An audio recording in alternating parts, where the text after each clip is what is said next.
Welcome to CFO 4.0, the future of finance.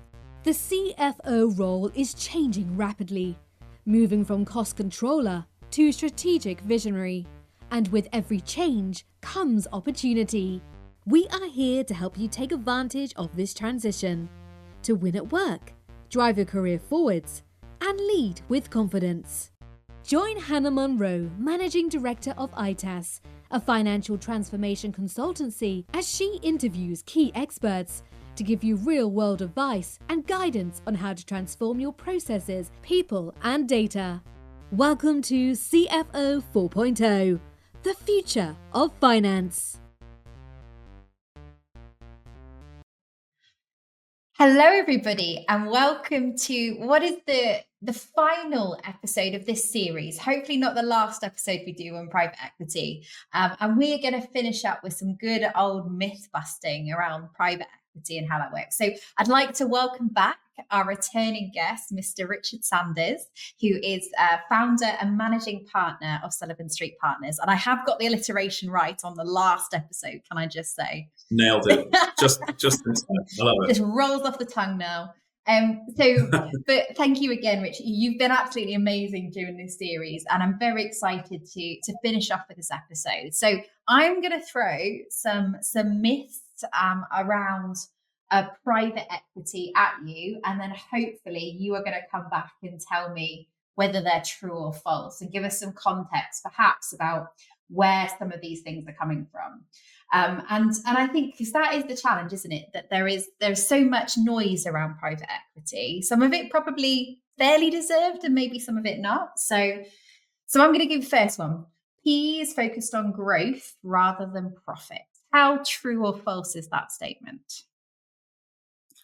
Yeah, so I'd start generally. I think these myths got so many advisors and interested parties and recruiters, and actually the number of direct conversations that happen like this are very few, which is one of the reasons I was really encouraged to do this series, was to sort of bring this all to life. Growth versus profit, right? Now, what I would say is a zero growth plan is not going to get much attention from a private equity house. It's just not. But that is very different to saying that private equity is only interested in growth versus profit. And it depends again on the scale of business. So if you're a venture business, you have to grow because you're next to nothing. And again, it's growth at all costs. Off you go, like grow. If you're a traditional business, you want a growth plan. But what nearly all private equity will do is weigh up the different levels of profit you can deliver. And one of the big trade-offs there is how much are you investing for the future versus how much are you realizing in that year. And like we've talked about in the cycle, that's not a straightforward question to answer. But what is definitely true is it's not all of one or the other. Like I told you cannot have a zero growth plan. Like that just doesn't work. But where you might cost cut to grow profit or something like that. No, you've got to have growth. But actually the degrees of profit you're realizing is a discussion. So yeah, it's not as simple as the myth would make it sound like. Myth number 2, slightly on the same track. In PE, you need to put high numbers on the table or in the budget, even if they're unachievable. How true or false is that one? Yeah, well, yeah, this does my head in, actually. Because it's one of those, again, it's like if you've been in a budgeting process, you have lots of different approaches. It's like negotiation approaches. One starts on the left, the other starts on the right. It's never that simple. And I think I've heard this before. Oh, you've got to put some big numbers down, otherwise you're out. You've got to be the one that's put this down, and then 6 months later it's unachievable. That actually is more cause for concern. So I would always talk to CFOs and CEOs about challenging but achievable. Again, so you don't want a bit of a damp squib in terms of a plan. You want something that's got some ambition in it. It's got to have some energy in it and some drive. And if you don't feel that, then again, maybe, this isn't the right business for you anymore, or the right sector, or the right ownership structure. So you've got to have some, fire about it, but they have to be achievable because you're going to be expected to achieve them. And so we talked about along those same lines, obviously putting some ambitious targets on the table can mean there's more opportunity for things to go wrong. So no mistakes are allowed in private equity. You get one shot, and if you fail, you're out. How true or false is that? Well, I guess it depends on how big the one mistake is. Mm-hmm. It's like an open statement. I don't see it like that. Like, I think the businesses we inherit often have kind of some areas where there's stagnating plans, like where we think actually there's better that can be done. In those areas, if you move at a pace that means you only ever get things right, you will miss out on opportunities by definition. So we talk about running experiments, right? So a really good example of this is like in marketing. If you're not running experiments in marketing, you're not learning as fast as you can. And you might therefore, with hindsight, realize that campaign didn't work, this campaign didn't work, but this one did. And then you adjust. The game is definitely not, and you cannot have this game in business, that you get everything right all of the time. If you do, you're in a blessed sector, and I'd like to know what it is, and I'd like to buy into it, right? But it just doesn't work like that. And then even the best plan, best business, best situation, there'll be a problem with the person that's delivering it. Like they'll have to go off sick or something like that will happen. So yeah, those adages around, a plan's great until the first point of contact, right? The first action, or you get punched in the face. Mistakes happen. And I think anyone who's got any depth of experience in private equity will recognize that. What you really need though, and this is different to the avoiding mistakes or avoiding risk, is you need self-awareness, and you need a team that are going to tell you where something is starting to fail. And failing fast for me is critical to that experimental approach, to rapid learning, to trust and transparency. And for me, that's much more important. Now, all of that said, it does depend, the size of the mistake, how high profile the job is that you're doing. And if you've been brought in to do one thing and you fail in that one thing, then obviously that's different. But those are rare occasions, especially in the mid-cap. You're being brought in as a CFO to do a broad bunch of things, and not everything's going to go right. And let's help our listeners qualify the size of the mistake, right? What would you class as the sorts of things that are immediate, you're gone kind of pieces? Look, for me, there's red lines around personal behavior, fairness, equity, that side of things. And that is, I think, that's just any work environment. It should work like that. I'd like to think in private equity it works even more like that, on those kind of red lines about being fair. It won't always, but I'd like to think that that's the case. I think in terms of scale of mistake, the biggest mistakes I can remember from people and companies that I've seen and worked alongside, or actually several times coming in to fix those mistakes, the worst ones are where actually something's gone wrong early and no one's admitted it. So actually, it's that mistake that had avoidable consequences, where you didn't change course, you didn't admit the failure, and you continued to persevere with a plan that wasn't working. Now, that can be because you haven't set the project up correctly. It's often because you don't want to admit the problem. That, for me, is a monumental mistake, because it then ultimately leads to the fact you can't be trusted to run those projects again or those experiments. And that's when you end up sort of sidling up to the door. You're heading in that direction. I think you're always going to measure a mistake in terms of financial loss, of course, risk that you've put the business in. But the majority of things that you're doing as part of a business plan are not such that you don't know as it's happening whether something's working or not. And some of the bigger ones a CFO might face are like a systems change or something like that, entry into a new market, acquisition of a new business. So do your diligence, agree the diligence with everybody around the table, including the investment directors, and then have an approach that means you find out fast if it's not working as you thought. Like that. No, that's really good. It's just putting that sort of those markers in place that when you do something big, right, you figure out whether it's working or not nice and early on, because that's what they're looking for.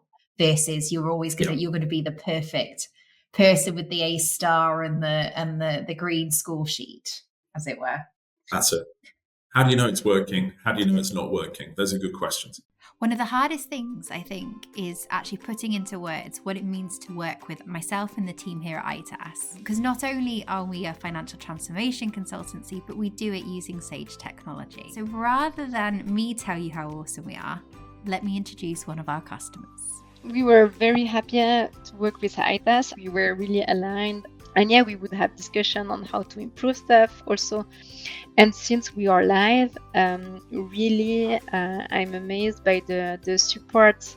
They answer really quickly. And if we don't understand each other because like the issue after some emails is not fixed, we can jump on the call, and they are really easy to reach. They respond really quickly. So I feel like it's ongoing collaboration, and it's not like ITAS disappeared after the implementation. So we are really happy to work with ITAS.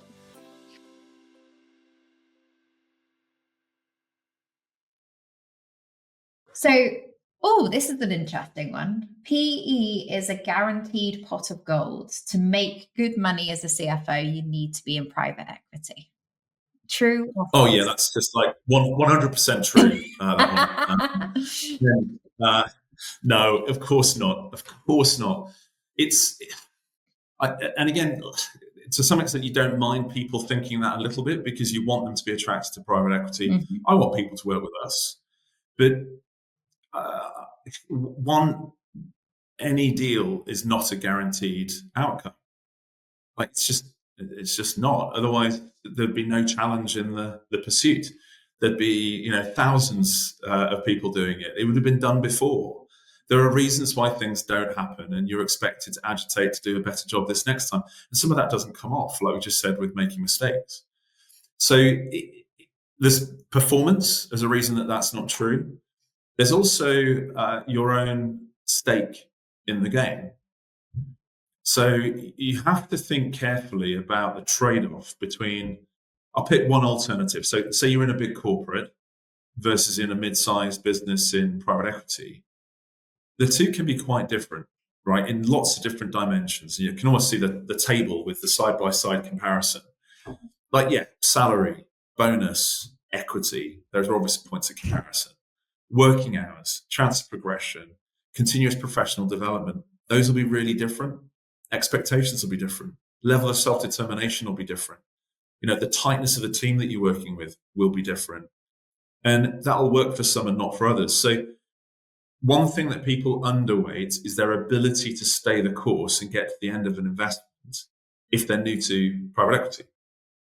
You've got to have thought about, like, where are you coming from and to? And some will be really close. And like, chances are you've had some experience of something like private equity if you're going to make that step into it. So you should know.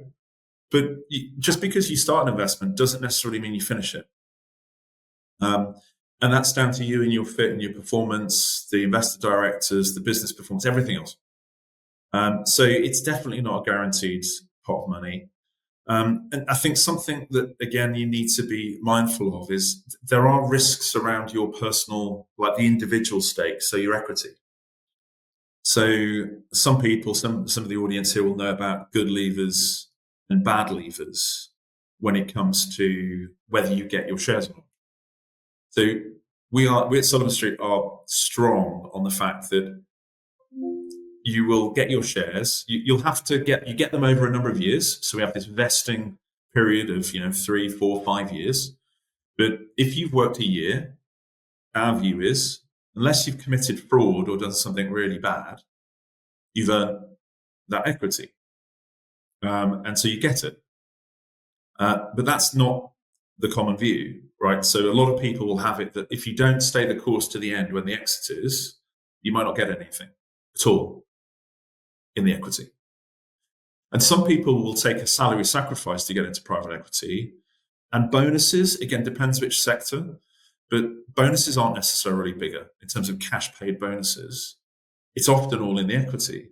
So when you're going into, say, a third round interview, so not the first round, but the third round interview with a private equity house, you should be asking about lever provisions, because the difference between different houses on this is huge. And if you don't understand actually what the bad lever definition is, you cannot value your equity. Full stop. You just can't. Because things will happen that are out of your control, and that might lead to you exiting the business. You need to know what equity you get in that situation. So hopefully not. And I'm not saying that, like, certainly not with us, like CFOs, we don't churn them like deliberately. It's just, we hold businesses for like 6 years. So, people are hopefully there for the whole of the 6 years. Maybe it's 2 CFOs over that period. It varies. But you've got to have asked that question if you're a CFO, CEO, or anyone on the exec about good lever, bad lever. So that is where, so each private equity's definition of what is a good versus bad lever will change. Yeah. And I'm guessing the equity provision will vary dramatically according to those definitions and how that works. Your likely outcome will vary significantly, right? So it can vary. It often varies deal to deal, let alone house to house. Right. So there might be some principles from the private equity house that's a framework for the deal, but then there'll be specifics for your industry sector and the individual asset that's being talked about. Okay. So the obvious elements that you'll see there will be in terms of incentives. It's like, if you hit 10 million EBITDA, you get this. Yeah. If you hit 15 million EBITDA, you get that, and it's more. So that will be talked about. The fact it's vesting over 4 years will be talked about. And you'll put that into your spreadsheet and you work out where you think you can get to.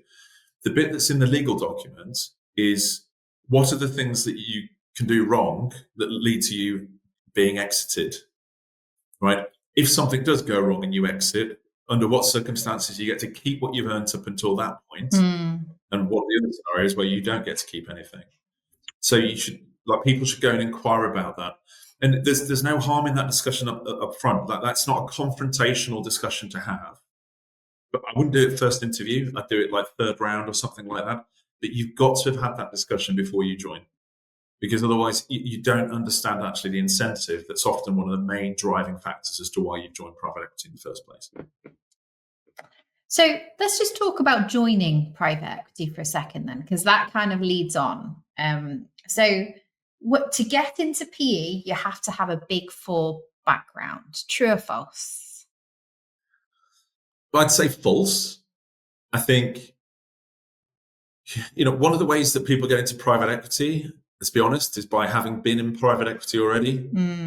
There's a lot of recycling, particularly of CFOs. And I know that a lot of recruiters who are recruiting CFOs will, like, for private equity, the first thing the private equity house will say is, must have some prior experience of private equity. So there's just a reality there that this is a kind of loop that keeps on going round. And if you're a bit unlucky and you're in a cycle, maybe a little bit like we're in at the moment, it can be harder to get into than in cycles where there are more deals than CFOs. Right? So that's just the reality. What private equity house or any exec or CEO is looking for is a very competent CFO. So number one for me is proven track record of results. And ideally, proven track record of results in as close a situation as to the situation you're about to face as possible. Now, what I'd say is your Big Four experience isn't that. Your Big Four experience are your smarts, credentials, technical skills. And actually, you can learn those at other places, but you'll get real credit for what you've learned if you've put it into practice and delivered results. So instead of thinking about that as a barrier to entry, I'd use it as a resolve to say, I'm going to have to demonstrate results more than the next person if that next person's Big Four. And that's true. Like, if everything else is equal, will you take a Big Four over a sort of mid-tier? You might, because it's one less risk. But I think actually some mid-sized teams, you're better suited to working than in mid-sized businesses. You've probably had to do a little bit more yourself. You're a bit more self-starting.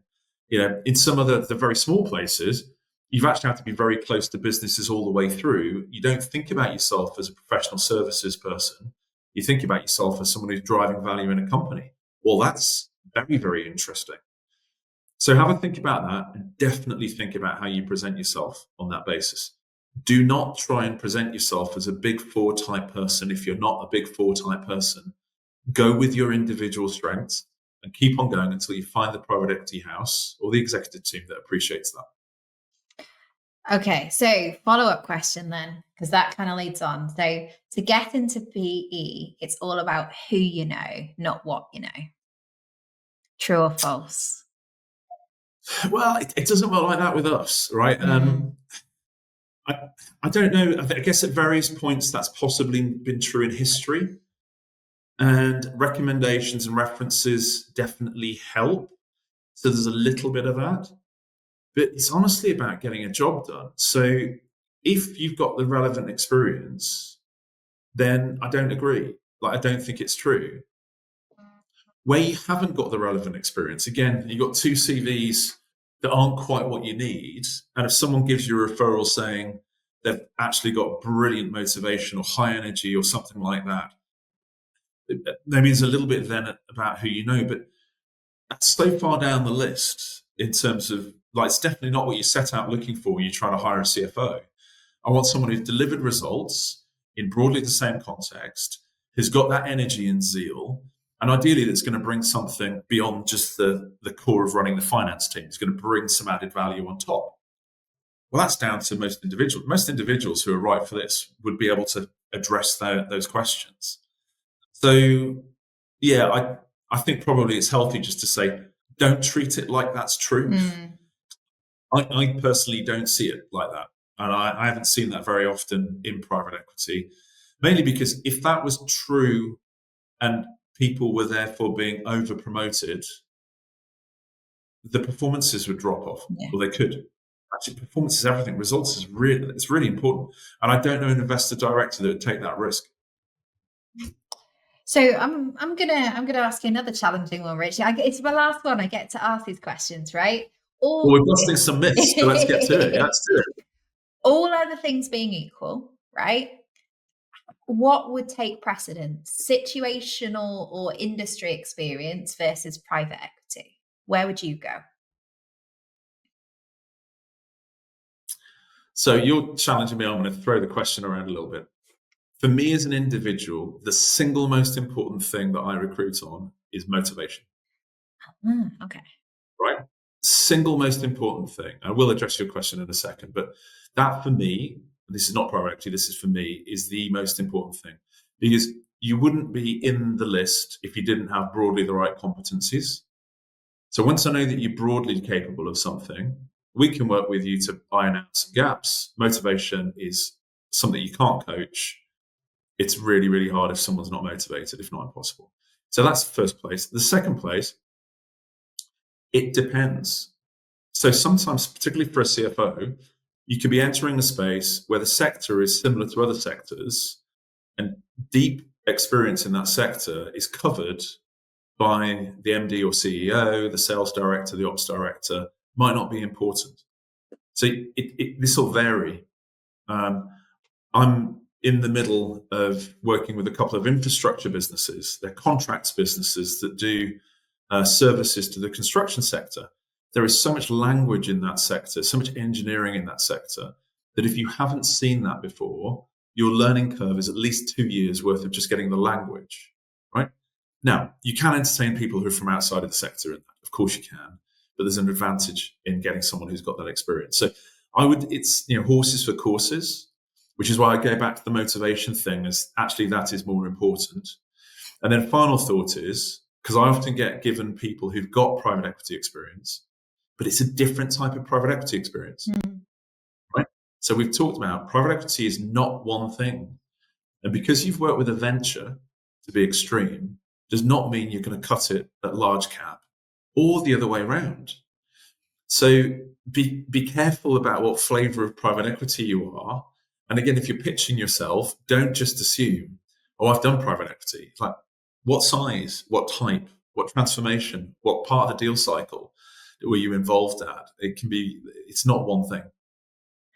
I think that's a really interesting observation. It's a bit like I was chatting to somebody else on the podcast about their non-exec director, and they said almost your first role can define you for the rest of your non-exec career. It sounds like it might be quite similar in private equity, like the first one you take then sort of almost sets the scene for the next one that you will have after that.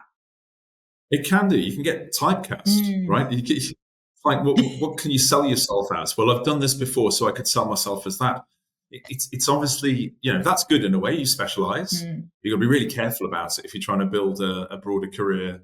And I think for most CFOs, like that experience across multiple sectors, multiple stages of deal, if you haven't done M&A within a business, you really want to learn that bit as well. And all of that then builds your CV with regards to all sorts of private equity, but first and foremost, being a great CFO. Wow, words of wisdom there. We've got a few more to go, so I'm gonna keep going. This is interesting. Money is no object once you have private equity backers. Yeah, I mean, good luck with that. No, it's different, isn't it? So you've got people around you now that are experts in getting hold of finance, in setting the capital structure to optimize return. Now, to an extent, that's optimizing for value creation or further acquisitions or CapEx or systems build or whatever it is you might want to spend your money on. But it's actually the opposite of that myth, because what you've got is greater scrutiny, right? So for qualifying investments, yes, you've just made life a lot easier. For stuff that you shouldn't really be doing, that's outside of the strategy, that's not a priority, you've just made it a load harder than if you had, like, I don't know, a family had owned you, or it was a founder, or if you're part of a corporate, you might get away with it. So it should be that it's a more,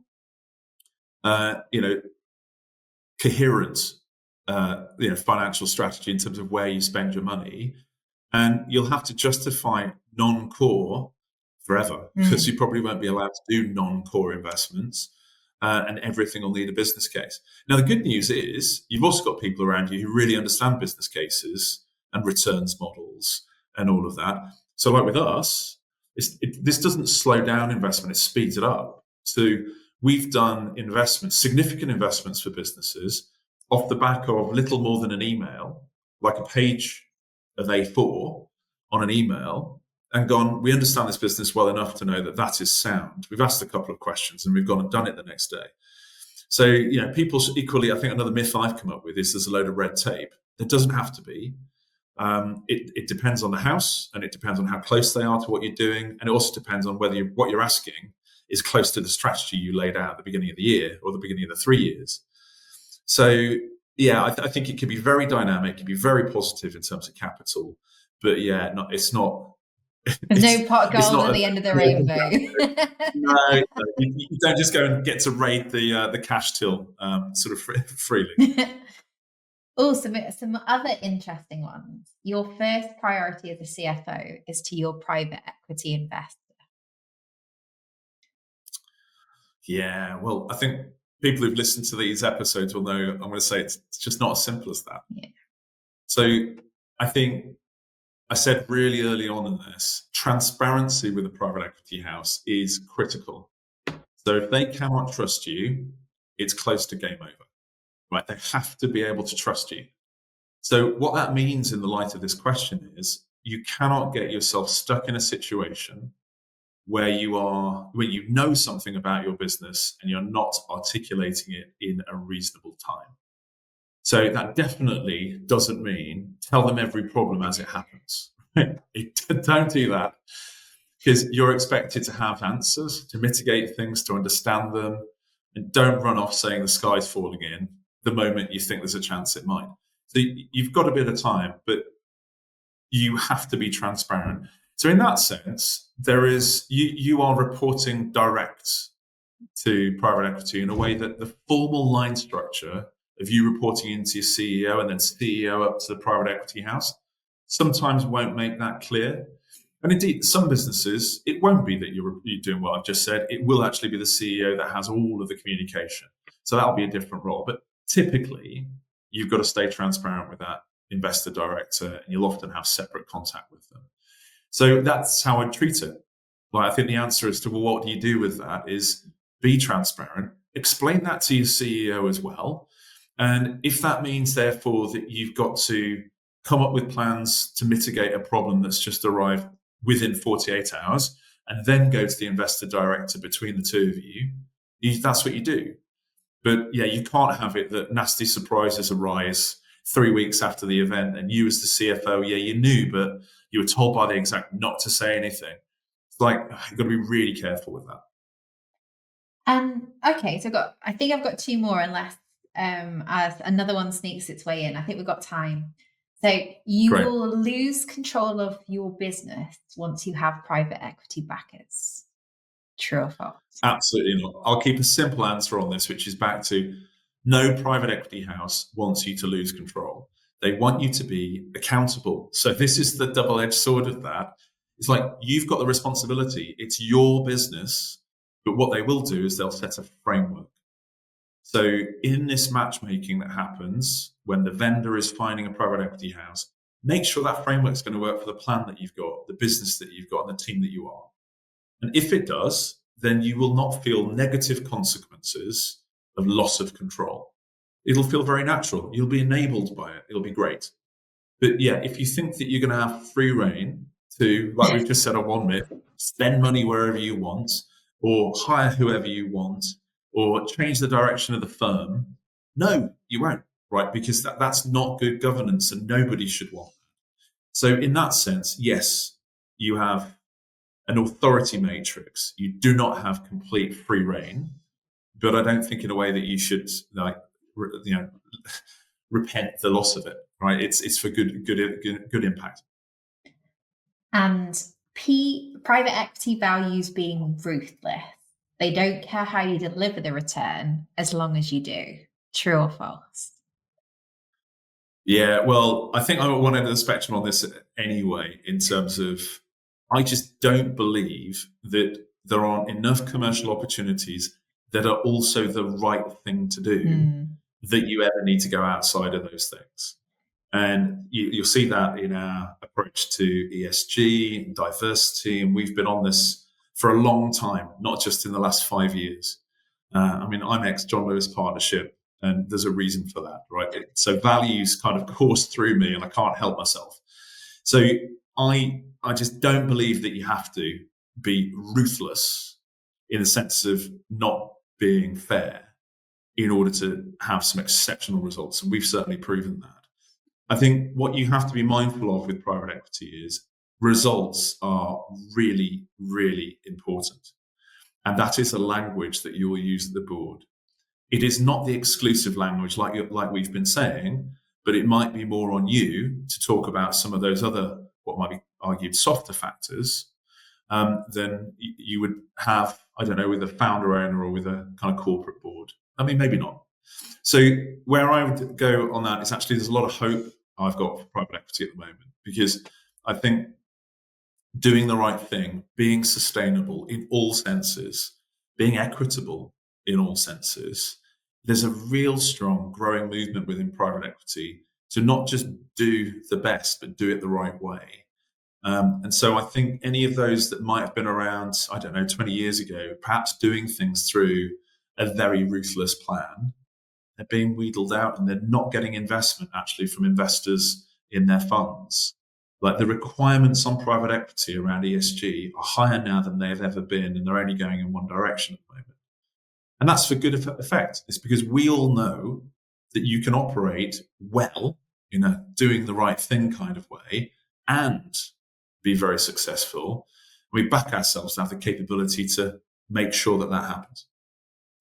And that is a wonderful way to end the final podcast of this series. Hopefully not the last on private equity, but I wanted to say a massive thank you, Rich, for taking the time for this 6-part episode on the private equity CFO. Now, as we've gone through this, the process, people might be interested in learning more about Sullivan Street Partners. So where can they find you? What's the best way to learn more about what it is that you do and how you do it?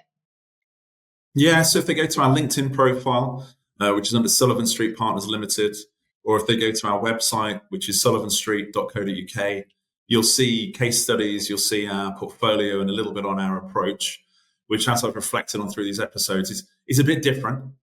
We like to think it's a bit different and doing things the right way. But equally, get in touch with me directly over LinkedIn. Happy to field questions because, I'm passionate about making sure people understand, well, hopefully more of the good of private equity than the good, the bad, and the ugly. But we've got to start somewhere. I think we've given it a good go, and it's been fairly balanced, actually. So well done, Rich. We've not shied away from some of the tougher stuff, shall we say, in private equity, Great. but still managed to get at some of the good stuff underneath. So thank you so much. And to all of our listeners, if you have enjoyed this episode, don't just like and share it. Please reach out and let us know what you'd like to hear about next. We always want to hear your questions, your topics. Perhaps it's something that Rich and I have talked about, you'd like to learn more about. Please do let me know. It's been fantastic to have you, Rich. And thank you so much for joining us on the CFO 4.0 podcast. Oh, it's been an absolute pleasure.